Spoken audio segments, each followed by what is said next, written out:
yango na tozoloba oyo infraction ya propagation de faux bruits c'est une infraction très dangereuse et l'organisation des droits de l'homme il faut basser la plaidoyer pour réviser l'infraction. Ça viole non seulement la constitution nabiso article 16 yango lobi que la vie elle est sacrée nalandaki makambo ya Thierry Mosena ah olandaki nalandaki makambo nyonso alobi par exemple apesi eza émotion oh si c'est na kati te oh même si aza mwasi na yende babomaki ou bien moi na yeba violé. OK? La constitution na biso dans l'article 61 est clair. Dans aucun cas on peut arracher la vie à une personne. Là je l'interpelle monsieur le président de la République. Fachi Beton. Kotia mutu ya kamere te, kotia mutu ya batu lukwebo te, kotia mutu ya katinti mate, bazo kosayo. Vous le faites sortir, vous l'envoyez au Katanga. Vous envoyez des drones au Katanga pour surveiller. Vous envoyez une cohorte de militaires pour surveiller une seule personne, un individu.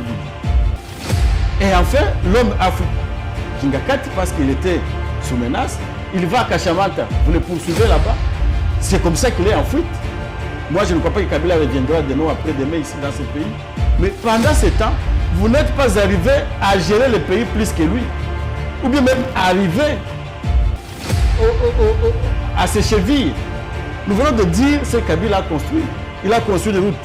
Kinshasa qui quitte, c'est plus de 700 km. Vous vous dites que vous avez construit Elengesa, c'est autour de 7 ou 8 km. C'est ce qu'on n'a jamais parlé. Mais pourquoi la personne qui devait être votre modèle, vous vous mettez à les détruire pour rien?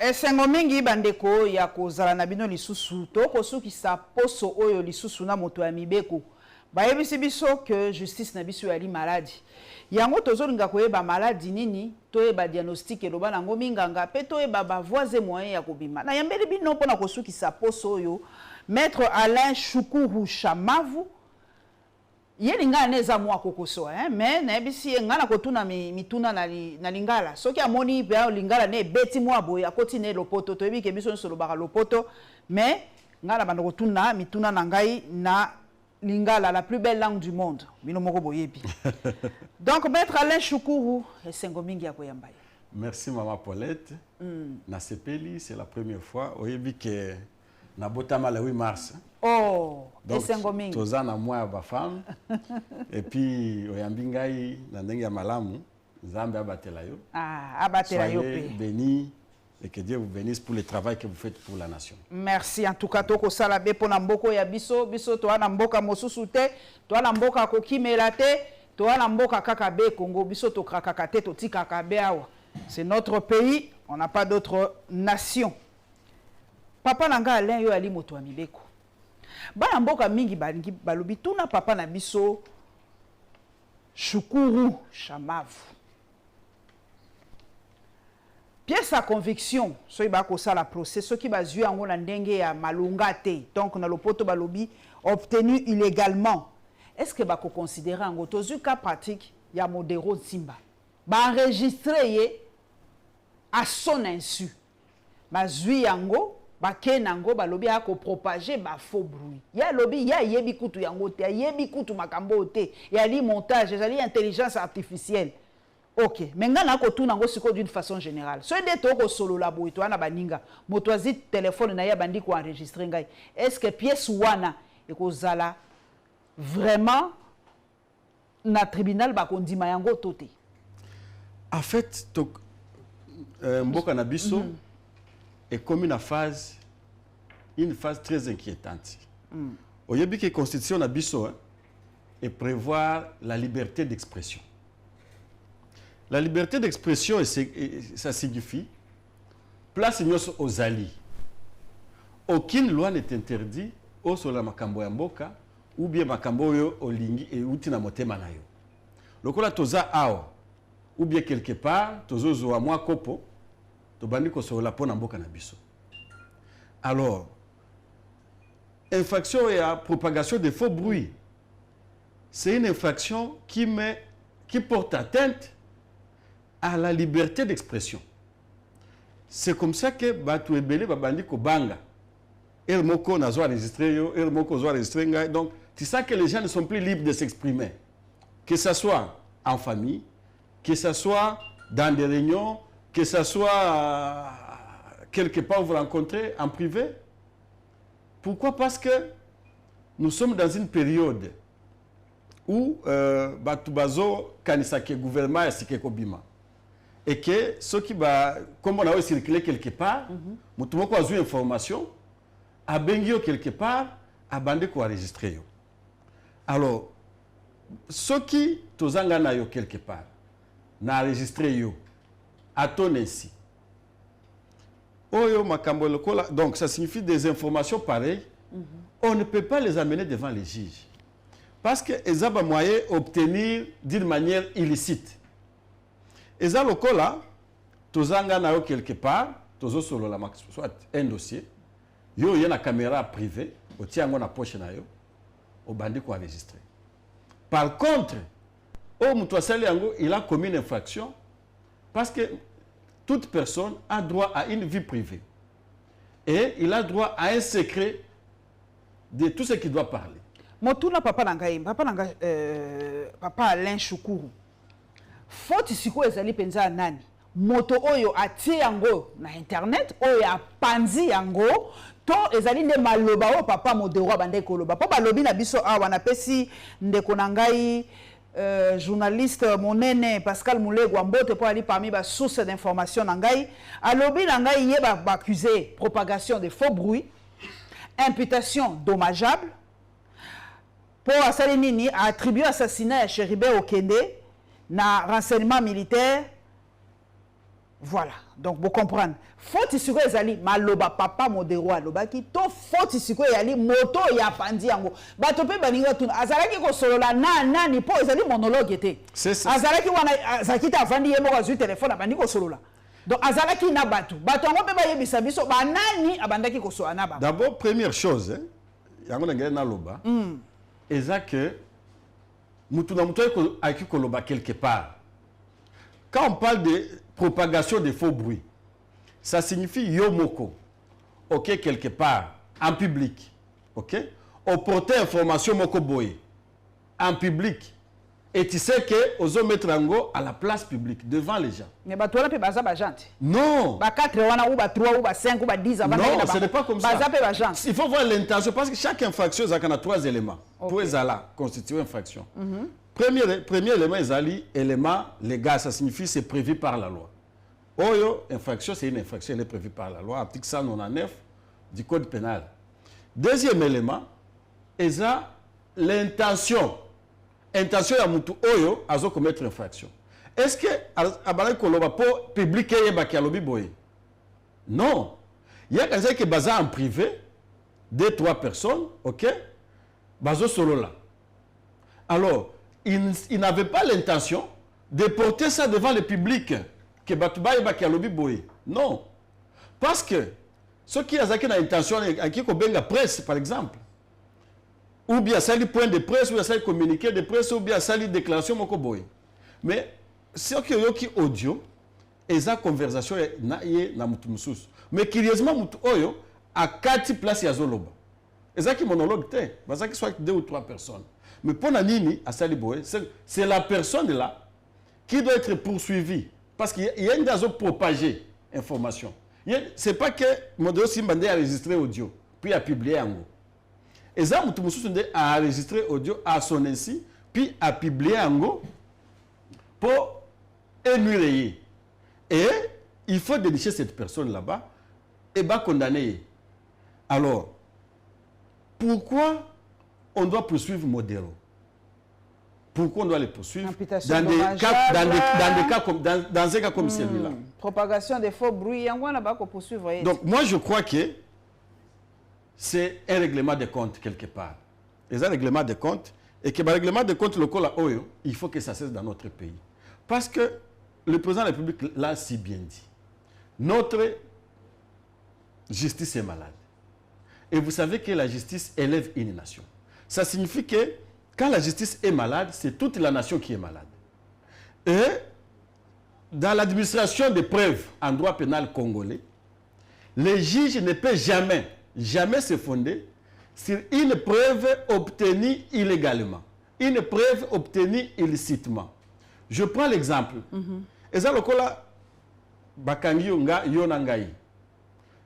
Pour un dossier moko va créer le dossier. Par exemple, touti awa. OK? Bazu yo papa bazu nga ale ba memi biso na boloko. Nzokate yo ozamu kangabité bakangi yo pour surveiller ngai na prison. Donc au piéger ngai. Au piéger ngai pour jouer ba information, certaines informations pas na ngai au tin de la mutu akangi biso nga na yo.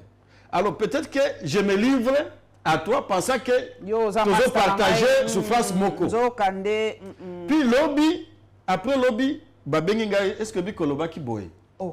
Ngai na senti non, oui na loba ki boye mais ezaki devant maman Paulette. Aïe. Tozaki ngala na prison. Juge avec aux informations te à se fonder sur cette information là. Parce que eza na droit benga kango même na journalisme mouton noir. Moutoumoko aye lokola journaliste, il infiltre le journalisme. Bah combien belé, papa, pas combien des gens comme ça, il faut les arrêter. Et belé, pensa, des moutons noirs. On va régir rabat. On va fonder rabat. Des moutons noirs là doivent être poursuivis par la justice. Mais curieusement, comme la justice n'a biso. Et comme il est malade, bangon de bazan a place dans la société. Ça là n'est modèle à Kangami pour un mouton noir. Alors que mouton noir oyo ne fallait pas kanga. Parce que modèle est moko à lobby que bon c'est vrai peut-être qu'il en a parlé mais dans quel contexte? Ah voilà. Jeune Afrique raison pour laquelle dans la qui même professeur beaucoup d'université pour l'infraction il y a une infraction à faux bruit. À lobby que infraction oyo est très dangereuse pour la liberté d'expression. Donc, nous commenter un journal, transformer en faux bruit. Et puis, condamner évidemment parce que ce que moni bazana sima, les victimes, bango bazana justice na maboko na biso. J'ai appris qu'il y a le petit frère ou le grand frère du président de la République, Christian Tshisekedi. Ezangate na tangiye. Eza bango moko nde batangi yang pour poursuivre ngali sous paix pour infraction d'avoir prononcé les noms. Non, il faut se protéger. Je cite ces noms là parce que Eza Kombo etangami déjà na procès. Na okai que général Soki Christian Daiwel il est aussi cité dans cette affaire là. Mais ce qui au moni relation ya bango na pouvoir actuel. Na kanisi que ndeko na biso modéro à quoi échapper. Il y a un adage qui dit, même si vous êtes noir comme le corbeau, la justice vous rendra blanc comme la neige. Ça signifie, justice n'a pas besoin de transformer ma cambo. Les cambo là qui noir et ça les ango est comme blanc. Pour la nuit parce qu'il y a des gens intouchables. Justice n'a pas besoin de maladie, maman Paulette. Justice est en bien. Déjà bien. Mais il y a des politiques des commissaires. Parce que dans le dossier local là où il y a modéro. Ce n'est même pas un dossier dans lequel on devait arrêter une personne. Quelqu'un le piège, n'a piégé n'a eu information sur toi, n'a pensé en go et puis on vous arrête. Nous tous a pensé bailler billet.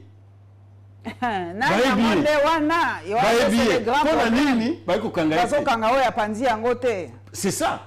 Voilà comment les acteurs politiques ont affaibli notre justice. Tala makambo qu'on a biso journaliste ou abimi na prison, Stanley Boudiakela alobi. Alobi que non, les juges m'ont acquitté. Les juges m'ont acquitté, mais bazaki na pression ma casse. Oh. Pression. Tout le monde a un dossier local. Moi, j'ai quand même 15 ans de profession comme avocat. Un dossier Moussoussou, ozo en audience yo avocat, ozo samba, Mais au yébike, ba juge, les oreilles, balabaka na lingala ni. Kasi bakangi matoi. Bakangi matoi, bazo kayote. Okomi français. Muto otanga biloko na yo. Azate. Donc c'est katana qui le.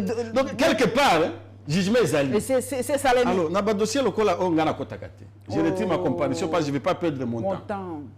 Et c'est comme ça que parfois na regrettaka mingi pour aller na sali faculté à droit na Congo na biso. Parce qu'à un certain moment biso tozo vivre na musala oyo. Il y a avocat. Mais ceux qui ont un client, il y a déjà. Il y a maître tika. Na soli déjà na juge. Yo sala boy. C'est vrai. Et puis le biomoni dossier le qui n'engaye. Tu as l'impression que na RDC bino avocat boit sur la place était. Oui, à un certain moment. Ma comment sur la directement na juge na magistrat. Et puis pour mona ba cabinet ils ont na ba client actuellement mikolo oyo. Ils ont ba cabinet ya ba politicien. Donc ba avocat politicien. Oh. Na otanga bakombo te po ils ont la faux bruit tout ça. Ah comme ga bongo faux bruit. Vous comprenez? Donc des avocats là, bango bakina na audience té. Il y a bien un juge na téléphone. Eh Nzambe. Da benga juge katela ngadi ali kambo. Oui. Na mona ngona dossier moko. Dossier ngana avocat ya un certain Paul Ruvunangiza. Paul Ruvunangiza asumba villa na cité du fleuve A. $480 000. Ouh. Azana certificat d'enregistrement na ye. Ah. Azana acte de vente na ye. Papa nanga kata. Azana makambo nyonso. Toba maluku. Cité du fleuve. Azana makambo nyonso. Mais Peter Kazadi. Ah, dossier wana. Ayana acte de donation, que ba pesier le pango. Nani a pesier? Aloba que non, monsieur Choudouri promoteur. Choudouri a Koma Mukanda aloba boy. Peter, est-ce que c'est un frère à moi, c'est un ami, c'est Azanani pour appeler ça le pango ya $480 000. Ah, ministre intérieur était. Ah, mais ministre intérieur asomba maman. Na dossier oyo. Ba juge bazo bengama. Ba ebike ndako zaya pour le Ruvunangiza. Makambo nyonso tout. Mais bazo koto bazo banga. Avant et ça 2 mois, basa ba habitation ba juge. Ba menacer ba juge que ceux qui ont katil comme mabe ba tinda ceux qui bandu tout ça quelque part dans la forêt là-bas. Kuno ko banda ko lia ba biloko moko boye ozwa mopatacité. Et ba juge bazo banga. Les dossiers sont pris en délibéré, mais moi je m'ai bima exact. Bah ici Peter mon frère, t'as là aux attentes un document à mon côté. Place en peso zindanango mai bandeko. Bon mais ça quand même place à mon toit souvent dans mon au monde. Donc c'est comme ça que notre justice elle est devenue malade. Et déjà comme ça bango ba benga kana na chombo. Papa, ouais yo juge ceux qui ont sali Québec aux dossiers il y a Peter Kazadi, ministre de l'Intérieur. Tu vois ça? N'attendez parce que c'est un dossier dans lequel... Et c'est papa, pardon, et ça propagation de faux bruité. Et puis je suis protégé parce que je suis avocat de Paul Ruvunangiza et c'est lui qui m'a envoyé parler de ça ici. Et il essaie, je le salue, c'est un confrère. Il y a Peter Kazadiaza, avocat local Langai. Il n'y a pas avocat. On a un avocat. On a un ministre intérieur. Donc c'est un confrère avocat. Mais tu as un lobby bon. Awa, boyoka qui peut avoir.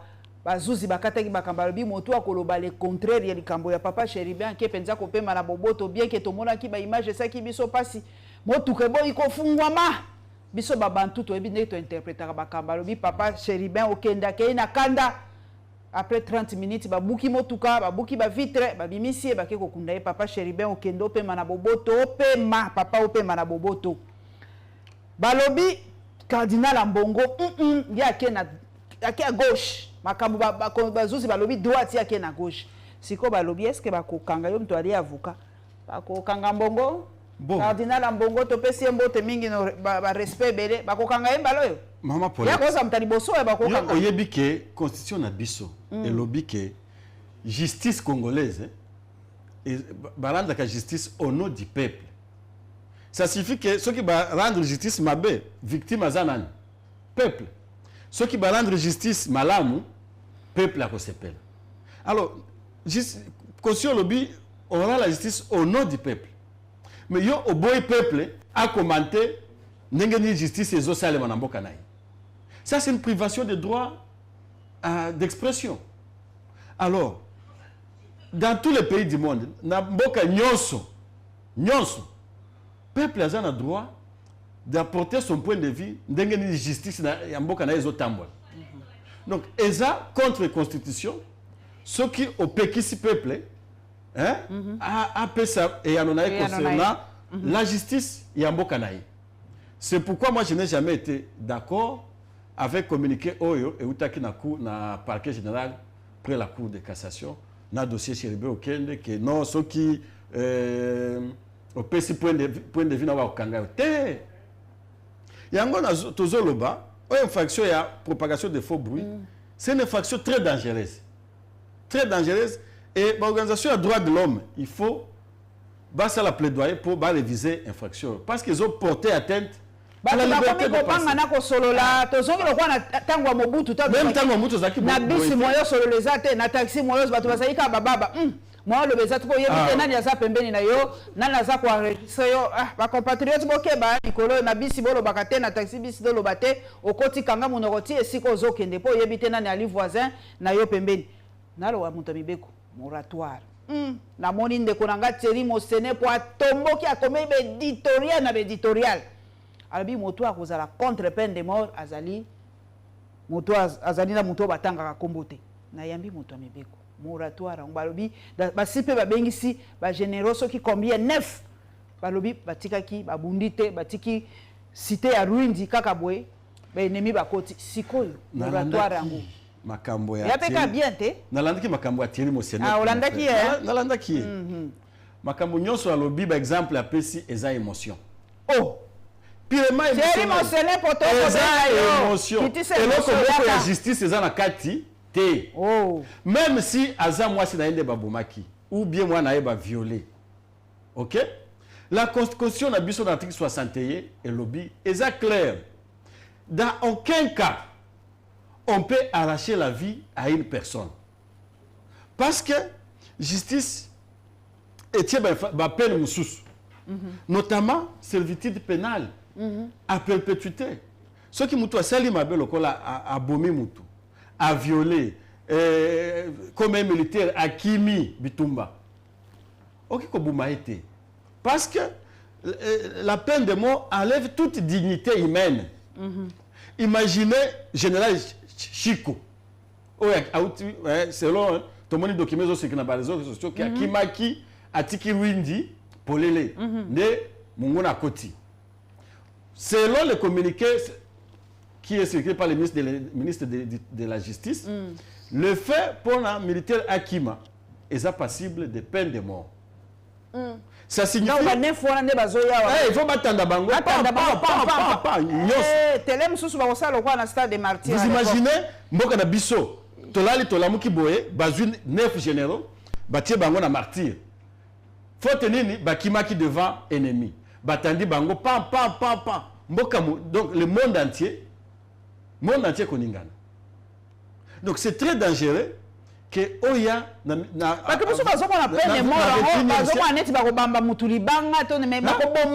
oui, en plein air, devant caméra, tout le monde un président, je crois, iranien, même de Libéria à l'époque, même il y a les États-Unis ont tué par pendaison. Irak, comment il s'appelle Saddam Hussein. Saddam Hussein. Donc, devant caméra, na bana na yo, na mwasi na yo, na bandeko na yo, na petit frère na yo, na grand frère, ndenge bazo boma yo en plein air. Imaginez l'image. Mais qui peut dissuader moi ba traître moquette? Non. Prends l'exemple pas na biso na est. Mais les États-Unis sont les seuls à mais est-ce que les États-Unis, à cette matière-là, les États-Unis ne sont pas un modèle? Ne sont pas un modèle.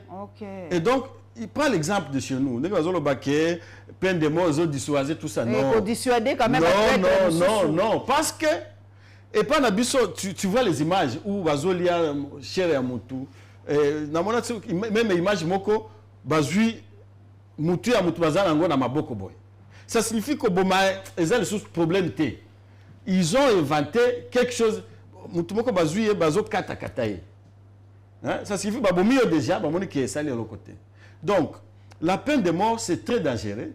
Ça viole non seulement la Constitution Nabiso, article 16, en gros, que la vie, elle est sacrée. Et quelque chose qui est sacré, Basimba Kangote, Batoucha Kangote. Mais la loi du talion, ça existe, non? Non, on n'a plus pour eux. Tout ça, c'était aboli. Ceux qui, par exemple, Motopenza a Bomo et Yondeko. Bakangi, c'est fini. Non, mais pas bon, on va payer. Non, non, c'est pas comme ça. Parce que il peut être innocent. Prenons le cas. Baboubi Mwananayo, par émotion. Je ne le souhaite pas. Mais par émotion, tu vas dire, Moutouaboumaki a la veste, le col angaï, na cravate. Akimi, Bazouingaï. Ok? Ngazaki derrière Moutouaboumi Mwana, Bazouingaï. Eh, ton maman, papa, Ngapé Baboumingaï. Pendant que j'étais innocent. Puis après une semaine, ah, Zaki était. Moi, j'ai besoin de savoir la vie, est-ce que Zali? Est-ce que Zali? Exactement. Mais ceux qui prenons le cas général Harry, comment? Capent. Eddie Capent. Eddie Capent. Eddie Capent, en 2003 ou 2001, 2002, bah, condamné à une peine de mort. Mais les lois ont ça la Congo. Si bah, exécuté Kala, aujourd'hui, on ne parlerait plus de lui. N'engagez la justice, Nabiso, au bazo le bakiza justice malade. Vous pouvez appliquer peine de mort. Pendant que, dans le pote même, dans le droit, bah, reconnaître que l'erreur judiciaire est zalaka. Parce que l'œuvre humaine, c'est une œuvre relative. Et c'est une œuvre imparfaite. Bah, erreur est quelque chose là. Alors, en cas d'application de la peine de mort, il n'y a pas moyen de corriger les erreurs. Aujourd'hui, d'ailleurs, le mot erreur matérielle est commis na pop, na justice, surtout côté à cour constitutionnelle. Erreur matérielle. Alors, en cas d'erreur matérielle, dans un dossier où on a exécuté quelqu'un à la peine de mort, moi, il y a qu'on réparer exactement. Accueilli. C'est pourquoi nous devons être soumis à la prudence. Même la justice aux maladies. Bah, erreur, ezalaka. Natanga na livre. Par exemple, il y a Moutoumoko. Un homme avait été condamné pour avoir tué sa femme. Heureusement, on ne l'avait pas condamné à la peine de mort. Bah, condamné à perpétuité dans la prison. A tika dans la prison pendant plus de 20 ans. Après 20 ans, moi, si elle était rentrée dans le village. Et puis on s'était rendu compte qu'on lui a posé la question, il a dit non, non, j'étais parti, je m'étais marié là-bas. Ah, c'est vrai. Mais Mobali n'a pas condamné et tout ça, oui, mais c'était une erreur. Balongola Mobali, dans la prison. Mais si on avait déjà condamné le Mobali Ango, peine de mort, et puis exécuter peine, moi, ça y est, la vie, et ça le sousté. Tu vois, c'est comme ça, les États civilisés. Bah, qu'on recourir dans la loi des talions, œil pour œil, dent pour dent. Okay. Même Jésus avait aboli ça à la loi de Moïse. La loi de Moïse. Yo, otien mboka na biso na maboko nzambe. Donc tolingi mais non mais on n'y peut beaucoup quoi côté hein. Mais déjà au comme la makambo beaucoup. Oui beaucoup quoi ali donc nzambe ezali beaucoup quoi. Yambi bakoko. Donc yo tozonga li bokoko ya biso donc tala kaka obomi. Ah ça va. Voilà, peut-être yango wana peto. Donc je crois que pour déjà yezo boya makambo ba loi d'Italie. Mais c'est ça. Ndakola biso stani o abimaki na prison bakaziaki stani akokanga pe moi monoko bobosani c'est boyebi stani malamu te tango abimi déjà bandi frappe si frappe abina bango na prison kuna nombre o basale la prison aneza yango te po depuis pe tozwa lipanda papa na ngai ti lelo batonga prison mosusu te pe apesi biso information mosusu alobi depuis 21 ans bakanga mutu moko komo na Damas Ngoi Nkungu procès te eloko te yo moto mibeko ndeli mutakova na kati ya boloko panda 21 ans aka na famille te aka na avocat te to ndenge nini asala nini po kaka boye bakotisa depuis on a 21 ans avant d'aka ndenge. En fait azaye mon côté ils sont des cas légion à la prison. Ya solo ebele ba 10 ans 15 ans 20 ans 20 peut-être même au-delà de 21 ans. Ya solo. Mais il faut faire les enquêtes là-bas. Wow. Et ça problème de notre pays. Oyebi que la prison d'abord, Ezana Maboko, il y a ministre de la justice. Ok. Et puis ils ont violé la loi qui porte organisation et gestion de la prison. La loi, on a appelé ça directeur de prison pouvoir. Parce que directeur est un gestionnaire direct, il y a prison. Directeur a un pouvoir, il y a mon abakalo kola oyo, azumoto oyo abimisie kende na yo. Mais le kola va violer disposition na loi wana, ce qui abimisie bakangi epona pour évasion de détenus. Oh. Pendant que notre loi est pessie au pouvoir, bon, on a 10 ans. Parce que la loi n'a pas sur le binin. A détention préventive. Détention préventive est nyonso. Et il faut dépasser 6 mois. Parce que au niveau de la police, c'est 48 heures. Et ça, 48 heures, c'est quoi? Garde à vue. Garde à vue. Au niveau du parquet, il y a 5 jours. Il y a un MAP, mandat d'arrêt provisoire. Après MAP, Master Wakangio a une obligation. Il y a devant juge. Pour 15 jours, juge a accéléré 15 jours pour la banquette dans l'hostilité. Ok. Après 15 jours, ce qui banquette est silité au 1 mois. Ce qui j'ai appelé sur 1 mois, avec renouveler pendant 3 fois. Ça signifie que ça fait 3 mois, 15 jours, 5 jours, 2 jours. Au-delà, il y a Oyo. Ça signifie que en détention irrégulière. Alors, mais na prison centrale, dans la prison Nyonso, il y a RDC, une année, détention préventive. 2 ans, 10 ans, 21 ans. Et puis, notre loi dispose que ceux qui ont en détention irrégulière, ok, le juge a coquille pour prolonger en côté. Parce qu'on lui soumet un cas, à mon que déjà, le ministère public, à un 6e jour par exemple, pendant qu'il devait amener le cas au 5e jour, directement, le juge a coquille pour libérer. Mais, le cas de la justice n'a pas un dossier boé où c'est un policier qui est derrière. Si c'est un policier qui est derrière, il y a consigne donc indépendance et à juge. Les ali sous. Ndekolanga, nazo kenelo komoko moi personnel. Quand on a vu moto, rien qu'à voir votre nom, on est tous congolais, mais chacun a son origine. Tant on a autant à comme on a ébi quoi moto à est. Bato mingi balobi, soki guerre ezako umela papa nanga shukuru. Foti na bino.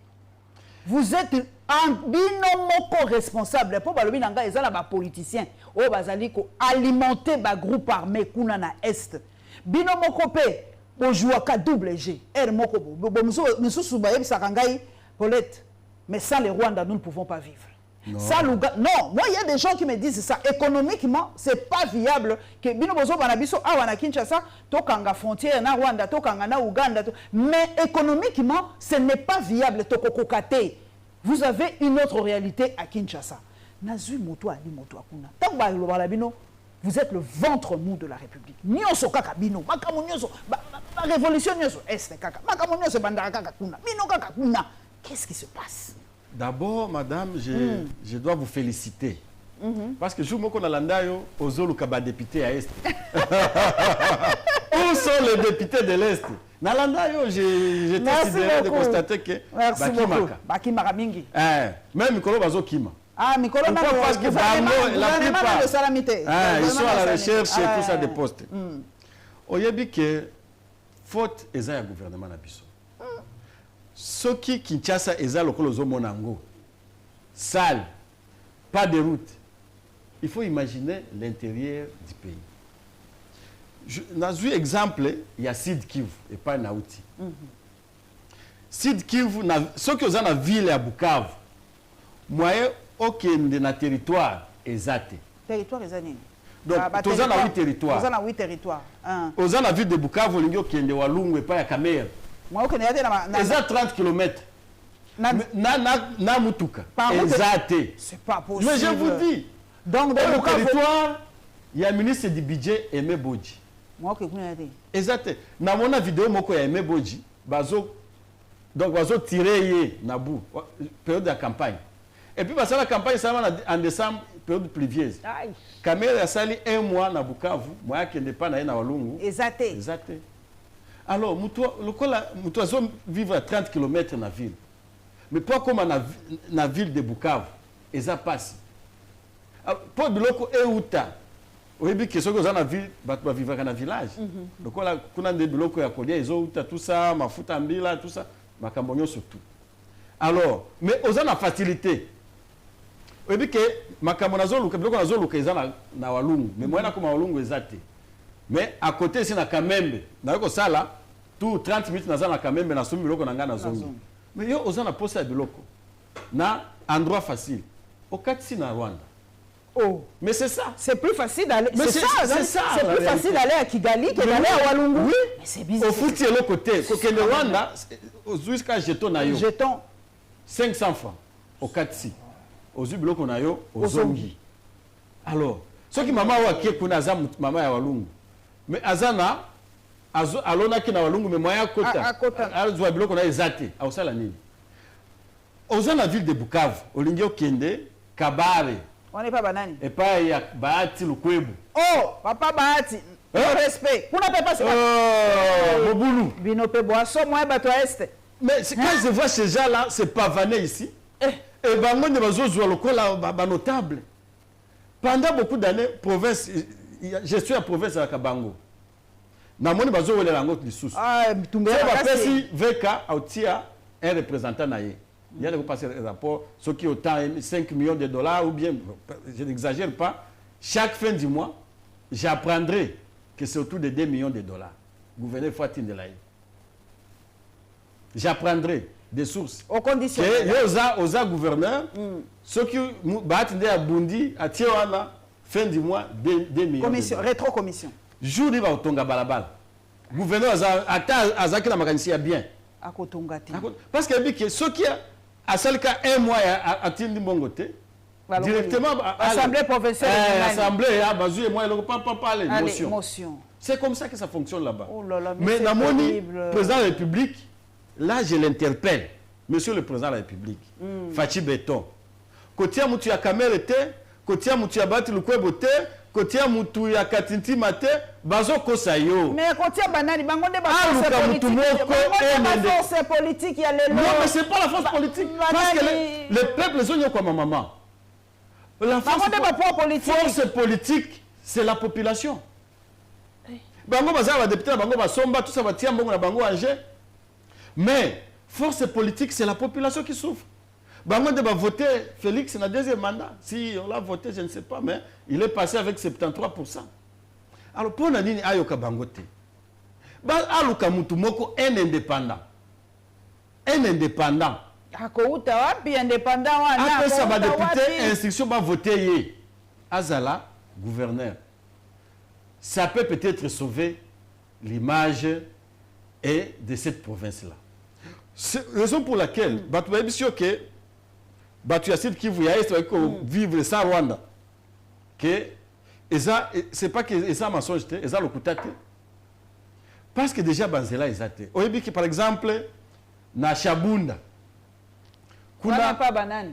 Et pas Shabunda. Shabunda nani moto wa makasi ali kuna moto wa Shabunda. Bon, mwenga ezali lokola le vieux comment Jean-Marie Boulambo. Azana opposition, yé Mikolo azana pouvoir te. OK. Mais province il y a Shabunda par exemple. Il y a Mwenga. La territoire hein. Disons le territoire plutôt.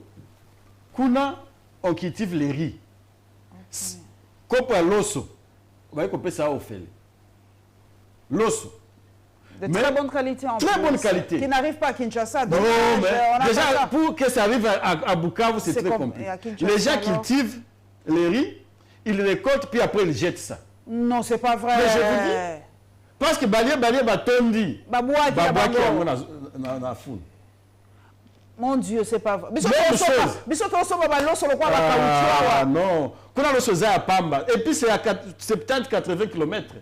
Oh là là, de la ville. Moi qui adore le riz parfumé. Ouais, c'est riz de très bonne qualité. De très bonne qualité. Mais on les cultive. Et puis on jette. On jette. Même chose pour l'huile de palme. Si tu es à Mwenga ou à Chabunda, l'huile de palme, on vous le donne gratuitement. Mais après, on jette. Ça signifie qu'il n'y a plus de gens qui consomment. Là, on en a besoin, ça n'arrive pas. Il n'y a pas de route. Il n'y a pas de route. Alors, est-ce que c'est le Rwanda? Avec Sibiso Totonga Barout? Faute sa communauté internationale. Non, est-ce que la communauté internationale? C'est la communauté internationale qui ne nous aime pas. Non, non. Qui nous fait la guerre. Il y a Ukraine, Kabila Tonga, 700 km de route. Kinshasa, Kikwit. Est-ce qu'il y a quelqu'un qui lui a interdit? La route qui quitte Bukavu, Goma, c'est autour de 150 km. Mais il y a le projet de 145 territoires. Mbongo, non, pour la route Mbongo et Bima, 99 millions de dollars. Oui! 99 millions de dollars. Na mona tweet, ce que na tweet ya baati lukwebo ko monango. Ça fait déjà 2 ans. Mbongo et Bima. Yemoko a se féliciter que na démarche na inde Mbongo et Bimi et puis ndenge ko sala a tia tweet na ye na téléphone na ye.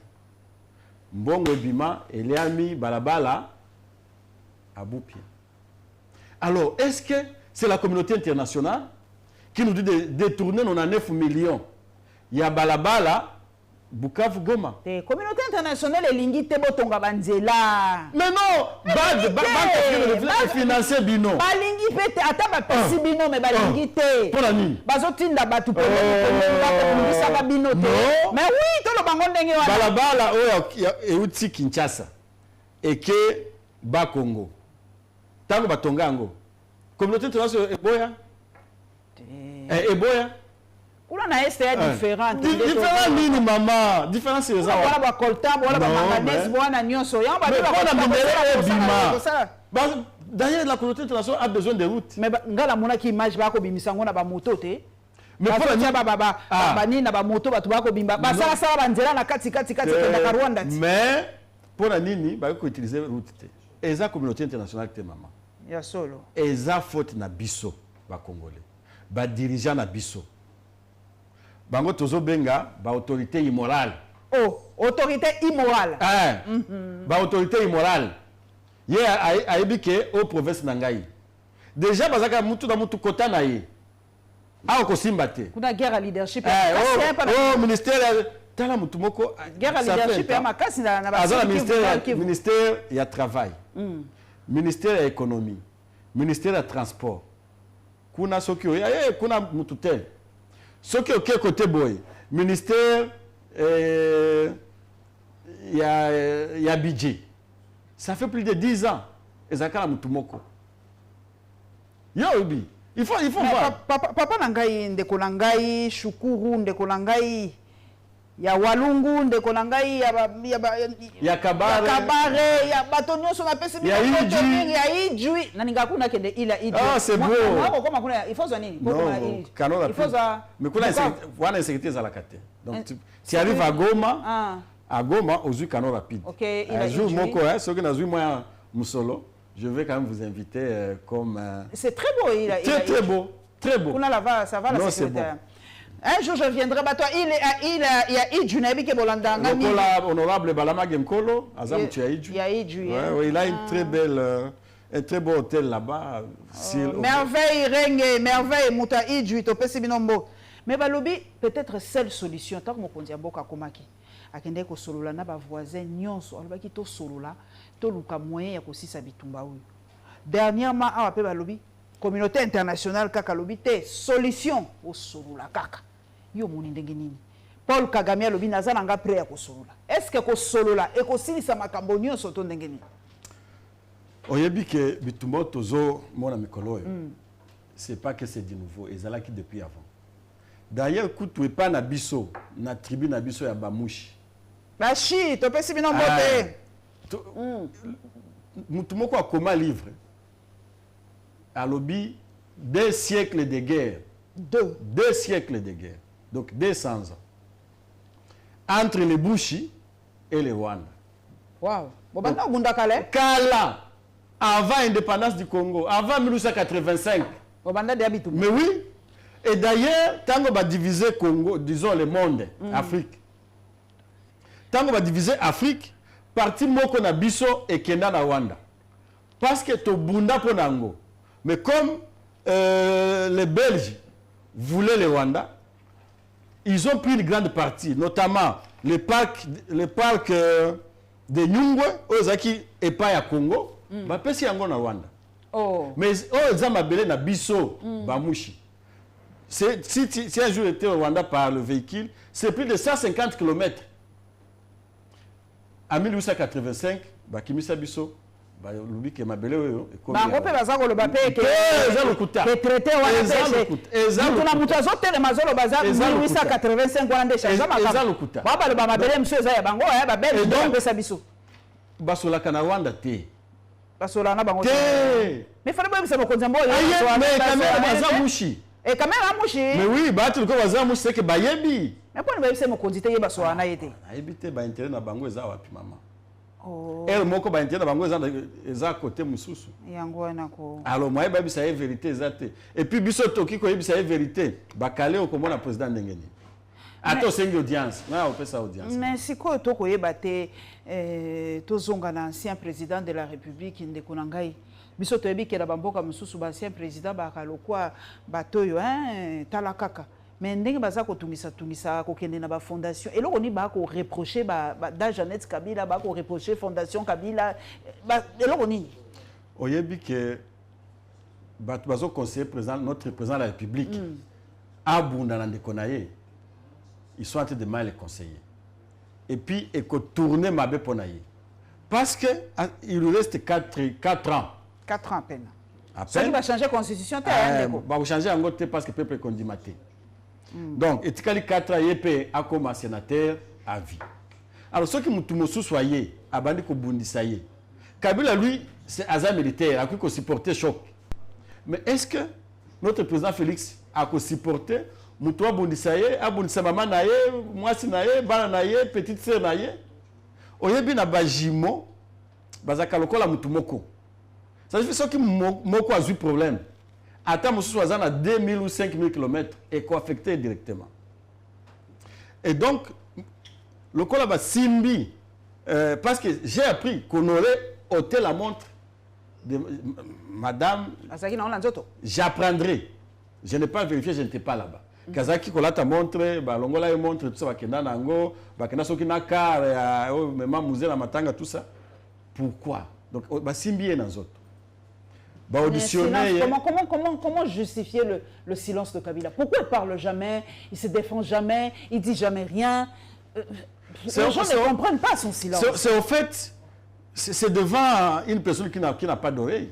Si vous imaginez que la personne, lui me l'avait dit, s'il n'y a pas le mot le plus dire que le silence, c'est là qu'il faut parler. Mais il trouve qu'en face, peut-être qu'il n'a pas une personne qui l'écoute ou qui peut l'écouter, il préfère se taire et voir la suite. Parce que dans tout le monde qui connaît Kabila, qui l'a un jour côtoyé, il sait que Kabila, c'est quelqu'un. Papa Nangaï, silence ya Kabila. Batomingi bazoloba me nengo lobi, basimbi jimele na yo. Ba koloba ne baza ko simba ba intérêt na yo partout.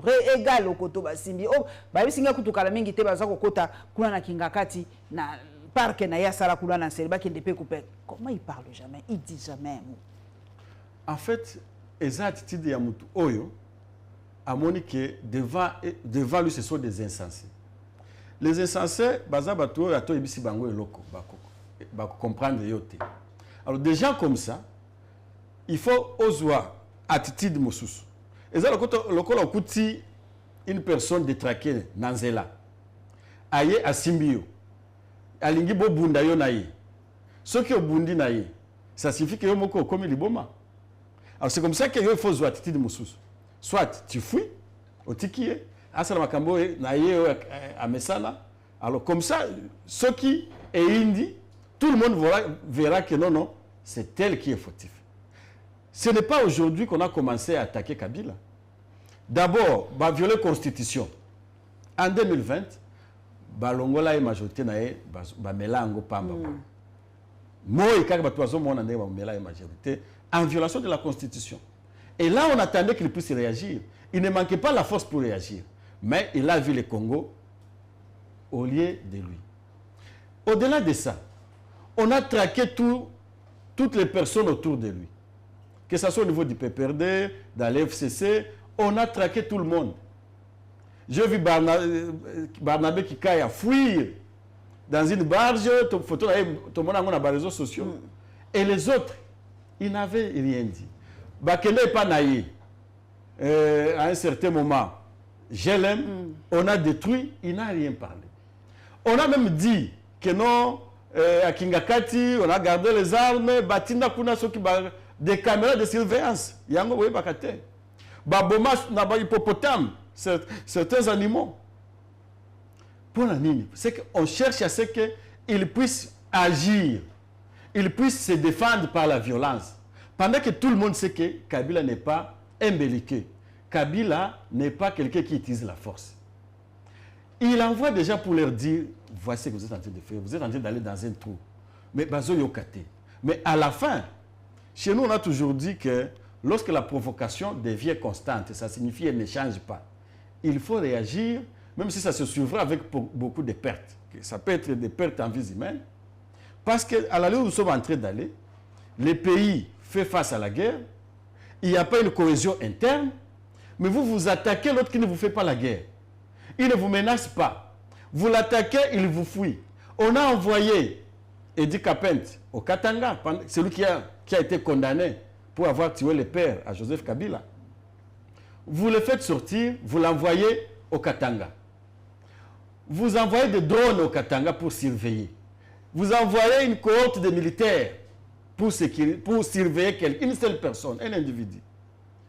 Et enfin, l'homme africain, Kingakati, parce qu'il était sous menace, il va à Kachamanta. Vous le poursuivez là-bas.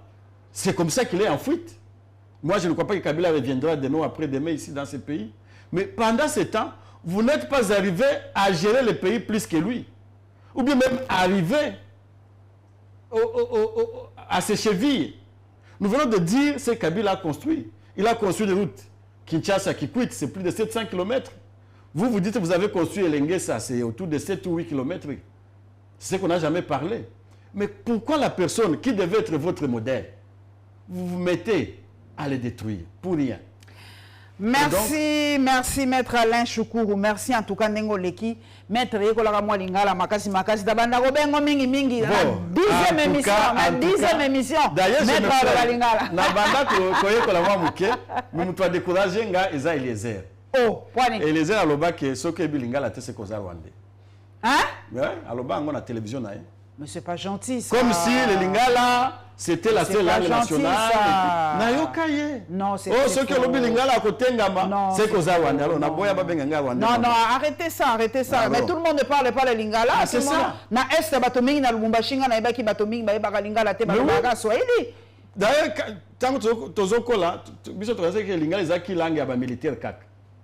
Parce que tout le monde a militaire de la zone solaire. Merci. En tout cas, merci papa Alain Choukuru. Salam Akasi. Oye kola lingala. Ngala mando salo kake fort. Plateau ezali ya yo papa nangai Alain Choukuru Chamavu. Na yebi ke na 10e émission lingala ekokoule bien. Ekomata toujours.